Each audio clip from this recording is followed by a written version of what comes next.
Претепаното 14-месечно бебе кое пред 10 дена беше примено на Карил, може да остане траен инвалид од бруталното тепање.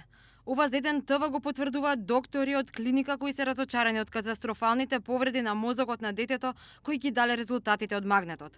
Стравуваат дека бебето има оштетување на витални функции и може да има проблеми со движење, говор и вид.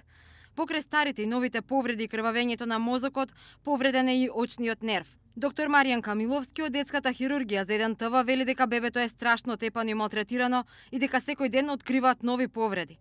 Тоа е стабилно и надвор од животна опасност, но понатаму ќе се одлучува што може да се превзема. Моментално здравствената состојба на девојчето што се најде на единицата за интензивно лекување е стабилна. Понатака продолжуваме со процедури за проценка за неговите повреди. Да не кажам секој ден искачаат некои нови.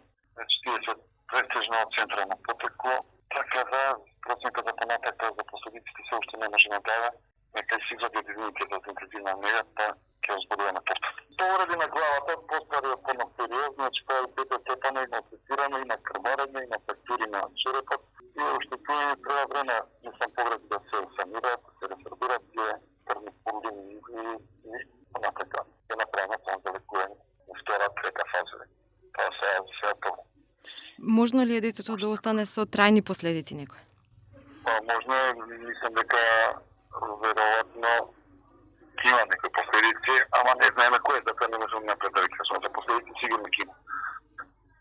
Ако не, физички не Директорката на Државниот санитарен и здравствен инспекторат Ирина Бухова пак вели дека е извршилен вонреден инспекцијски надзор кај матичниот лекар на претепаното 14-месечно бебе. Констатирале дека детето 5 пати било носено на преглед кај матичен лекар изминатите неколку месеци, од кои последниот пат на 4 април.